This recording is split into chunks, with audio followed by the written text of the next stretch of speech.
Welcome back to another edition of the Knight Report podcast. I'm your host, Mike Broadbent. Joining me once again is my co-host, Richie O'Leary, and part-time co-host, Alec Crowdhamel. We're going to go into last night's really rough loss for the Rutgers Scarlet Knights basketball team, 75-63 at the rack. We'll talk about a big-time transfer visitor that was on campus last night and what that could mean, and we'll also cover the Kiyomi McMiller situation and what's going on there. But first, this podcast is presented to you by Knight and Day Apparel. Hey, Rutgers fans, get ready to slam dunk your style with Knight and Day Apparel. Cheer on your Scarlet Knights this basketball season in our exclusive Rutgers gear. From trend-setting designs to lifestyle garments, we've got you covered with everything you need to support your team in comfort and flair. Stand out in the crowd and show your passion for Rutgers basketball. With designs that celebrate every dribble, dunk, and victory, use our promo code RutgersRivals to get 10% off your purchase. Don't wait. Head to Knight and Day Apparel today and gear up for game day. Go Knights. We are also presented to you by BetOnline. BetOnline continues to be the world's most trusted betting platform and your number one source for online betting. From the earliest odds to in-game live betting, BetOnline provides you with all the action and the ability to watch games as they happen. With the largest selection of odds from everything from football, the NBA, college basketball, NHL, and UFC, head to BetOnline today and don't forget to use our promo code BELIEVE, that's BLEAV, for your welcome bonus on your first deposit. BetOnline, the game starts here. All right, last night, Rutgers, like I said, lost 75-63 to the Badgers in a game that really was never close. There was a few times where they got it down to 3, but they just kept bungling it one way or another. They came out of the half ice cold. I don't think they scored a single point for the first 5 minutes of the half.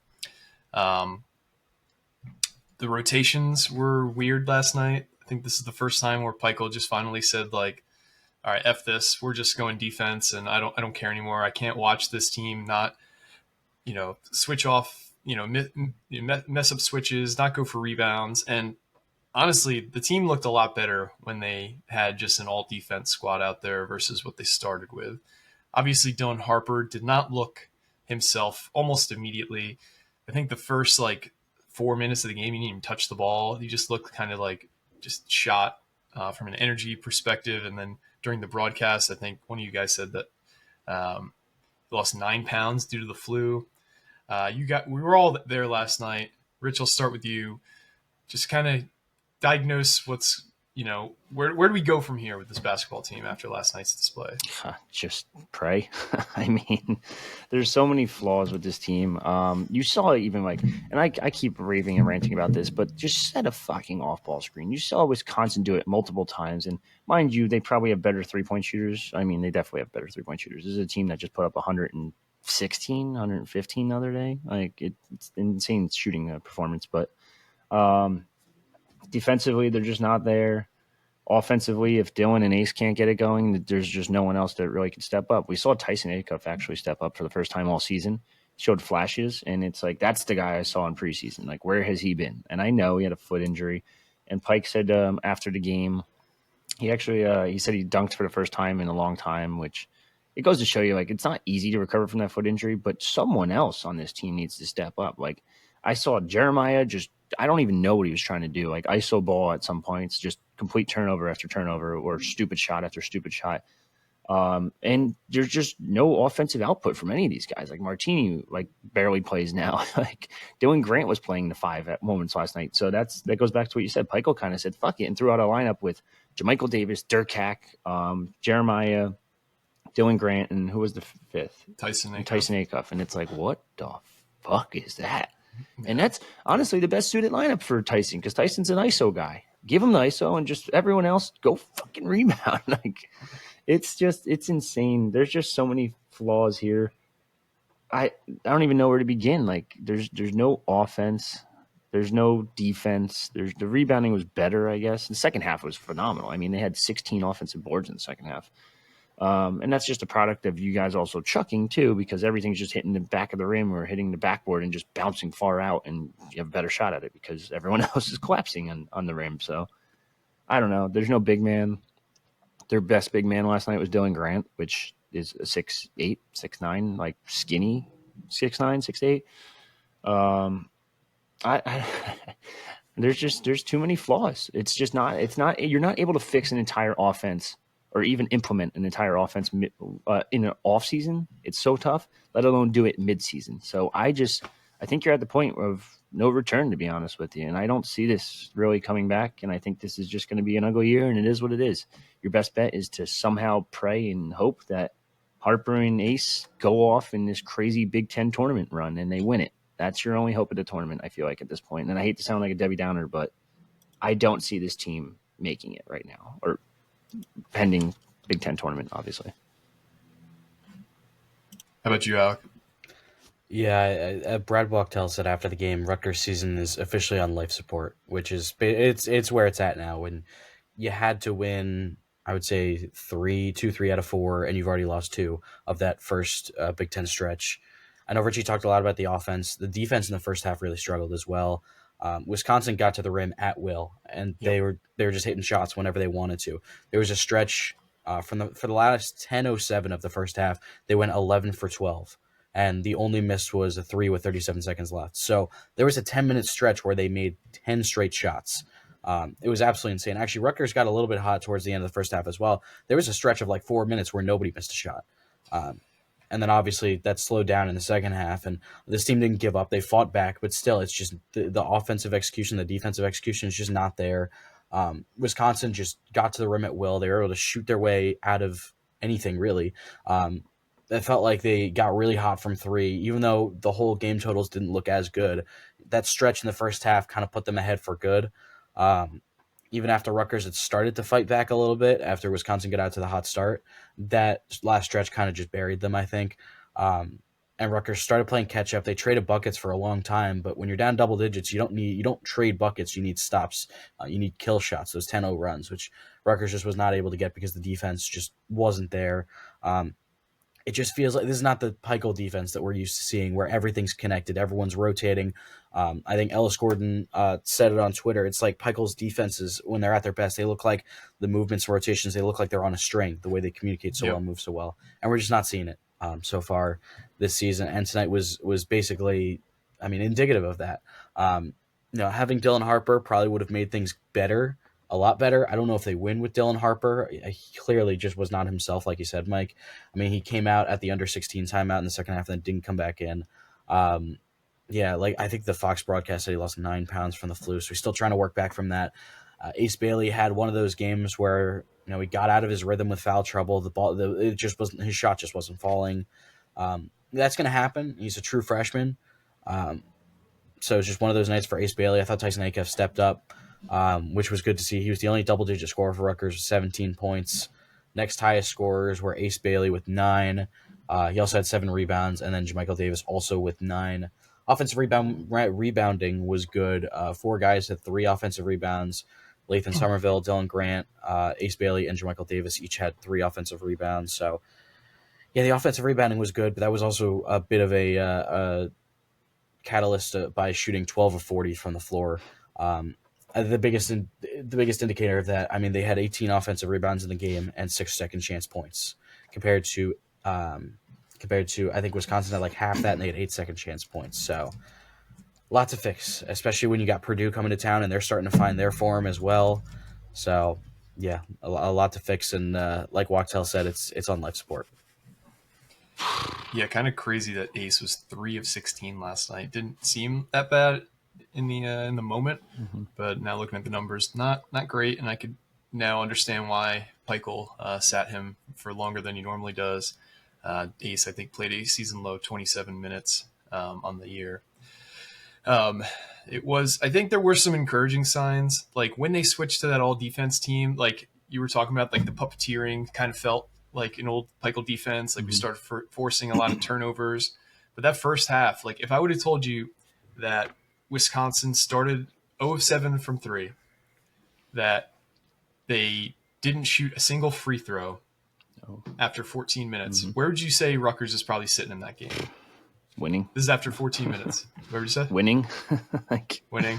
Yeah, I don't know. Yeah, Like Rutgers was at the very least, yeah.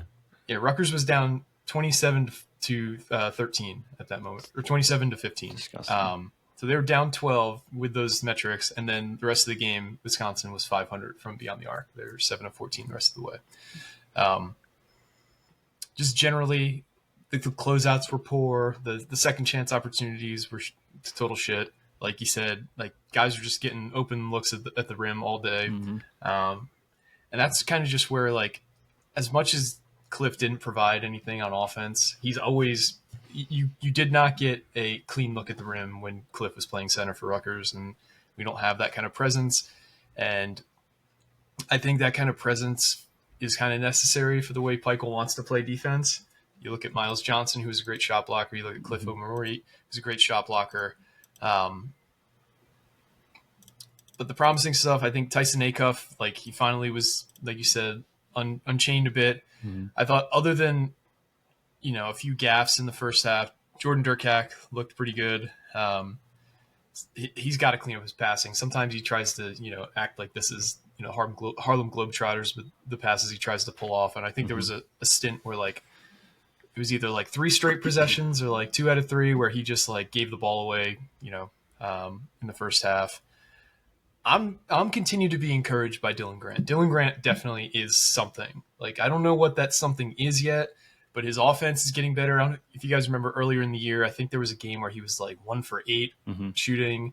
Like, he has a 3-point shot that structurally looks like it could be something. He's got to get more accurate with it, but he doesn't look like, he just picked up a ball for the first time offensively, like we've seen with some guys in the past.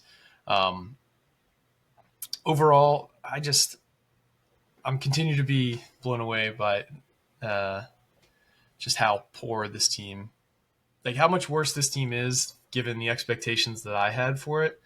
It kind of, and I've used a grocery analogy with Greg. I'm going to use one with Pikel too.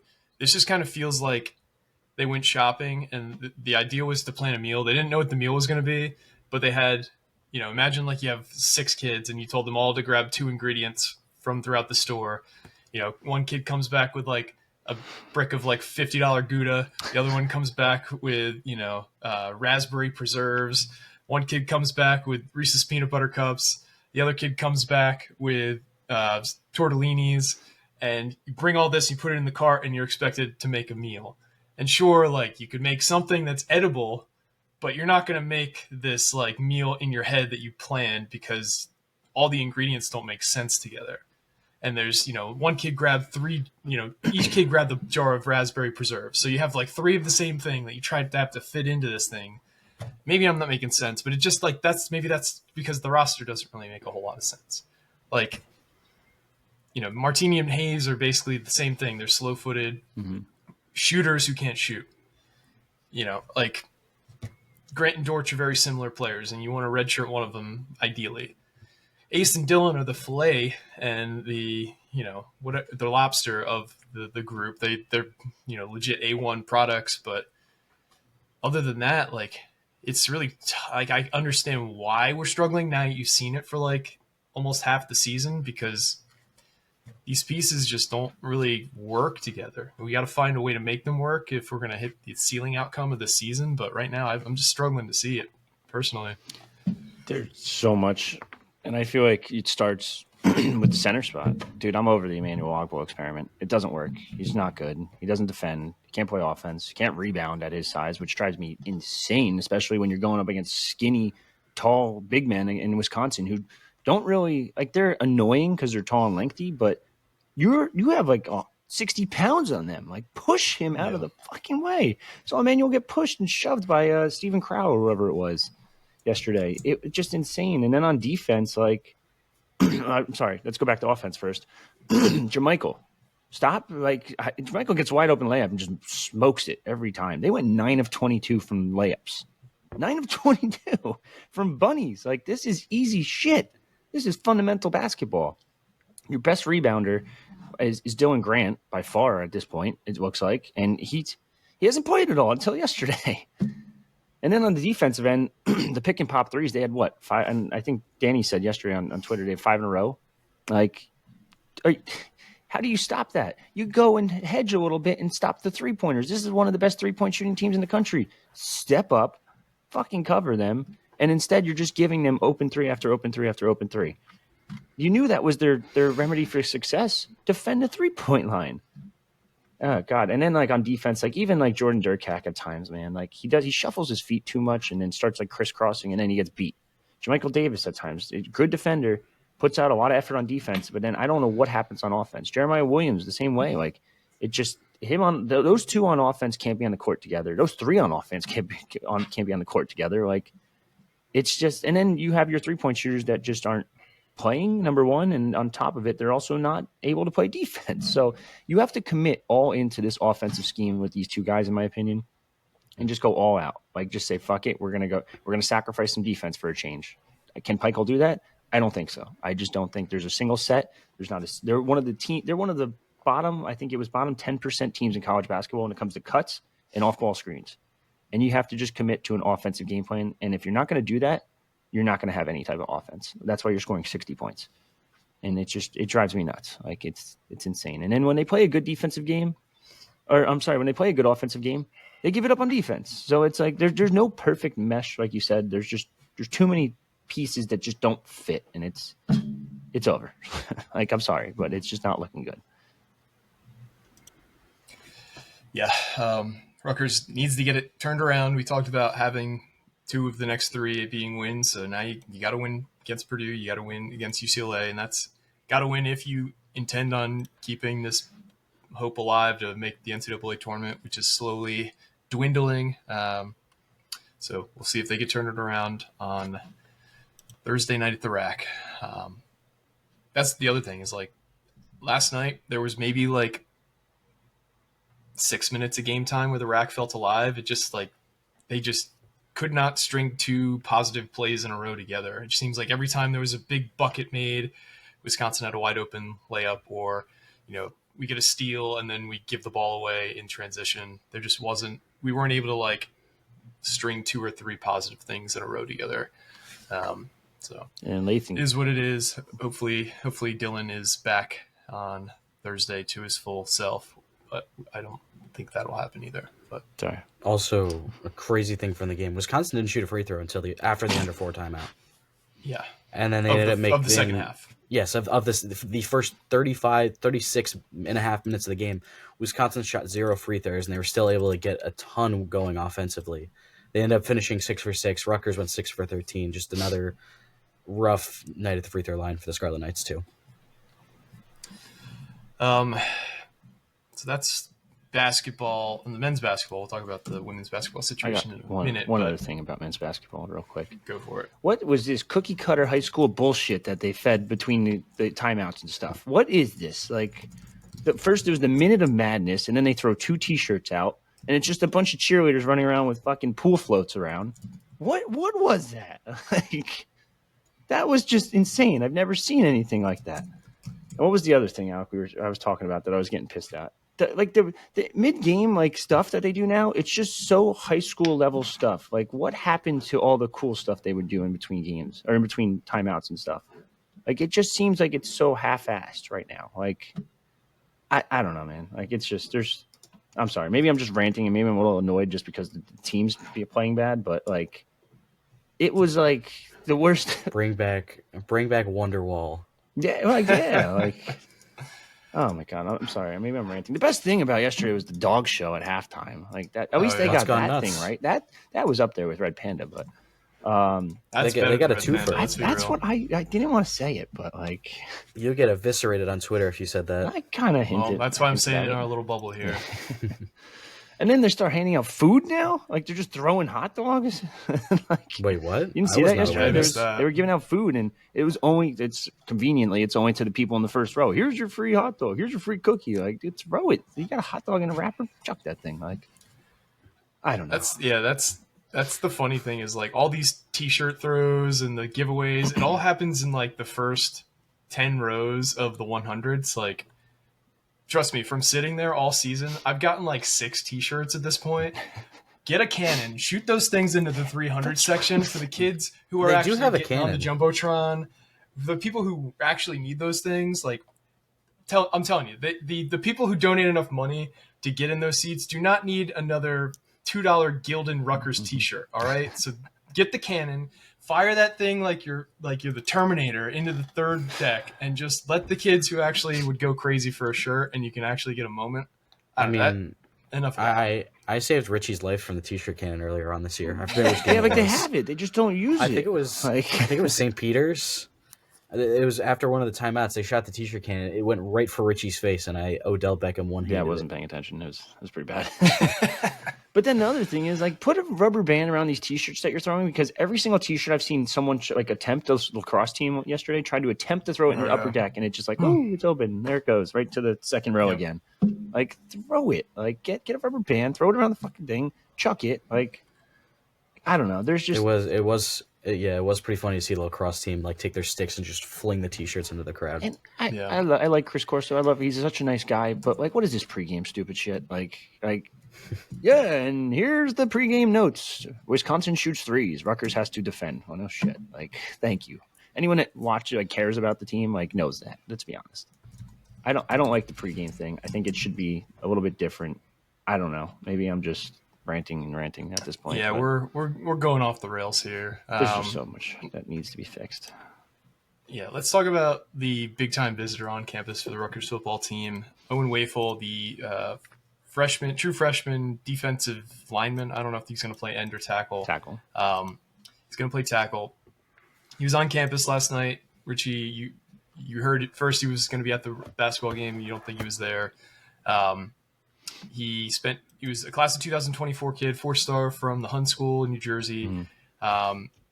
His younger brother, Luke Wafle, is one of the top prospects in the entire country. I think he's 70th overall in the Rivals 100 right now for the class of 2026. Both of them would be huge pickups. What are you hearing is going on with Owen Wafle right now, Rich? Yeah, so he visited Oklahoma on Friday, visited Penn State on Sunday, and visited Rutgers on Monday. It's probably best I didn't take him to the basketball game because yuck. But yeah, no, it sounds like Rutgers has a legitimate shot. Big reason why he left Michigan is because of playing time. He was behind a lot of guys on top of the fact that they were also bringing in 2 transfers. They just brought in Trey Williams, who we've mentioned before, Clemson guy, New England guy, Connecticut, whatever. And they also brought in Damon Payne from Alabama. So, of course, transfers are going to be ahead of him. And there was just other guys ahead of him, too, on the roster already. So now it sounds like it sounded like Oklahoma was pretty confident following their visit. And they thought they would land him, but then he went and took other visits. So now Oklahoma is getting a little nervous because it sounds like it's down to Penn State or Rutgers. When it comes to playing time, Rutgers will guarantee him a better spot at playing time early, of course. I mean, Rutgers just doesn't have the defensive tackles right now. Do they? Yes, they have Daryl Dingoe, who they just brought in, probably a multi-year starter. Doug Blue Eli, run stuffer, not really the same position technically. I know it says defensive tackle for both, but they're not. Like, he's just massive. He's the run stuffing nose tackle. So there's just not a ton of depth behind those guys. Now, there's incoming freshmen that are pretty talented in Giant Simon and Braxton Kyle, who I think will get snaps at some point, especially because the 4-game redshirt rule. But I'd probably put Wafle ahead of him, to be honest, just because he's been in a Big Ten program. He has experience at the college level, technically. I know he hasn't played a snap, so to speak, but being with a team for a whole year, one of the better teams in college football for the whole year. No, I know it's Michigan. People don't want to hear that, but I think that definitely helps and definitely gives them an edge. So we'll wait and see. I think Rutgers also has the NIL money to compete for him too. Penn State spends a lot on retention, and they've lost actually almost every single recruiting battle for a defensive tackle so far this offseason. They've hosted 4 guys now, including Wafle at defensive tackle. They've lost out on 3 of them, to Wisconsin, to LSU, and to Miami. Now, a couple of those are NIL schools, of course, as well. But we'll wait and see. They spend a lot on retention, whereas Rutgers is spending a lot on recruiting right now. I think, honestly, as weird as it sounds, I think Rutgers could potentially outbid them. Because it's also, when push comes to shove, if you're Penn State, do you want to spend a significant amount on a defensive tackle that's probably going to be a backup for you for a couple of years versus Rutgers, who needs more of a third defensive tackle in this class? So I think Rutgers has a pretty solid shot. I wouldn't guarantee anything yet. I wouldn't put a future cast in just because it's a little blurry at the moment. Texas is also pushing, but they did just land a defensive tackle as well in Travis Shaw. But Travis Shaw has 1 year, guaranteed starter probably. And I also think it's going to be really hard to move up the depth chart at Texas is on top of all that. So I think Rutgers has a legitimate shot. Now, the cool thing here is if Rutgers does land him, it sounds like he's going to be a package deal with his brother, who's essentially Joey Bosa of the high school level right now. Like, maybe not that type of level, but he's pretty close. Like, he's a top 70 recruit. He's a stud, defensive end, edge rusher. Like, he just dominates just about anyone he plays against. I think if you could land Owen, you have a pretty damn good shot at landing his brother, because that's been the rumor for quite some time, is that they want to play together. So just kind of waiting and seeing. And Greg Schiano hasn't lost out on a single kid that has visited campus so far. So everything kind of adds up in Rutgers' favor. Yeah, that's kind of wild, that stat about not having anybody visit that didn't end up committing. Also interesting that Penn State, Richie, you're pretty close to the situation. Mm-hmm. How many DTs have they had visit and they haven't picked up a single commitment? Like they're swinging and missing on a lot of guys that are portal visitors for them. Yeah, this is 4 now. If Owen Wafle doesn't commit, it's been 3 others. One kid's from Levittown, Pennsylvania, and still ended up elsewhere. And it's like, damn, like this is. Obviously I run the site over there. I did a podcast this morning with the Penn State guys, and it's, if you go listen to it, and I said I'm breaking down the highs and lows. It's like they claimed they had all this NIL money for a top receiver. They got a guy who had 400 yards last year at USC. They got a guy from Troy who's pretty solid in the slot. 1,000 yards, but I don't expect him to put 1,000 yards in Penn State's offense. And then they claimed they had all this money for edge rushers. Then they get Anai White, who hurt, really didn't produce much in 2-3 seasons now. It's like, okay, you claimed you had all this money, but now you don't. But I do know they spend a lot in retention. There's a big reason they're going to retain Drew Aller, despite him probably being one of the better NFL quarterbacks if he was to leave. And they're probably going to retain their running backs too, which is going to cost you a fuck ton. So it's weird. Everyone spends it differently. It seems like Rutgers spends it more on recruiting. It was more on high school versus portal, but now you're seeing it more on portal because they need help, and that's just the way of the world. And they're going to spend it more on retention. So it's interesting how every school does it a little bit differently. And then you see Colorado, who doesn't even Deion Sanders, who I didn't realize this, hasn't went to a single high school since he's gotten a job. That's crazy to me. Like, wow. He just gave up on high school recruiting, which I get, and it works to an extent. How many wins do you have? 9, 8? Like, it's weird how everyone's different, and everyone decides to spend their money differently. And it's just nice to say that Rutgers kind of has some money to work with right now, whether it be rev sharing or NIL. Yeah, crazy. Let's cover the Kiyomi McMiller situation. It was a coach's decision not to play her against USC the other night. USC beat Rutgers by 50 points. This situation seems like it's really fraught right now.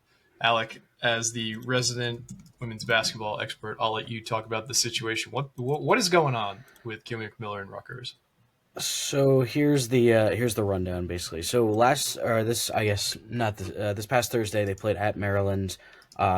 It was, had a few storylines. Kiyomi McMiller, a native of Silver Spring, she played her high school basketball in New Jersey, in Burlington, but she's originally from Maryland. So she had a lot of people there, friends and family, things like that. She struggled in the game, really struggled as Rutgers did as a whole. She had 7 turnovers in the first half, really just wasn't in her groove. She did hit a near half-court buzzer beater in the first quarter, but other than that, she really struggled. Ended up not playing the last 15 minutes of that game. And then it comes out on Sunday afternoon, so about like 2 or so, 6 hours before tip-off. She posts on Instagram that she will not be playing against USC due to a coach's decision. And again, looking at the availability report she was listed as out as well, it seemed like things seemed a little off after the Maryland game, during the Maryland game. And then this happens, so everyone's wondering what the heck is going on. They play the game, they lose. Obviously, she was not in the bench. Did not see her in the arena. At the very least, not on the bench. And then and Monday morning, report comes out from NJ Advanced Media from Steve Politi and Jilly Chandler. They're talking to a member of her team, Leonard Ellerby, I believe his name, longtime CEO of working with Floyd Mayweather, things like that. Very well known executive. Joined her team in November, according to a press release, right around Thanksgiving, I think. Saying how they were disappointed, they were shocked with the decision. They thought it should have been handled better. The alarming quote was, something along the lines of, this isn't how you treat people, I believe he said. And he didn't rule out a transfer. He said, who knows what her future looks like at Rutgers. So it's not great. And then Monday morning, looking at her, Instagram, reposting a bunch of stuff. One of them saying, transfer portal immediately. Not a great look, I will say. So I don't really know what the latest is, honestly. They're set to, I believe, travel out to Minnesota today because the game's tomorrow night. I don't know if she's going to travel with the team. If she doesn't, then obviously she's not going to play. Mm-hmm. Even if she does travel, I don't know if she'll play. I haven't gotten a whole lot of updates, but it has, I won't say taken over the play on the court, but it's certainly cast a cloud over the season that Rutgers is having. They're already struggling this year. They're 0-4 in Big Ten play. They had a gauntlet of a Big Ten schedule, playing 3 top 10 teams in a span of 7 days. Then they go on the road to play Minnesota tomorrow night, who's 15-1, not ranked, but they received votes, I believe, in the latest AP poll. So it's not a good situation, to say the least, for Rutgers. Her dad came out and said, "We're not planning on transferring." I think the quote was like, "at this very moment" or something like that. And yeah, it's not a great situation. There's still a lot of moving parts, stuff going on. So we'll have to wait and see if she plays tomorrow night, or if she doesn't, or anything like that. What happened was, in the report, there's an altercation after the Maryland game, I believe. Is it a recent game? I'm assuming it was Maryland, since she didn't play the last 15 minutes, and I'm assuming something happened after that. So that's the situation. It's not great. I don't know if it'll be resolved anytime soon. We'll have to wait and see. It does bring shades of last year when Kayleen Schmeichel, who ironically they went against Maryland on Thursday, did not play the Big Ten schedule. Coach Reese Washington said it was a medical issue that she was dealing with. She did have, I believe, foot surgery before the season, so I'm sure there was at least a little bit of truth to that.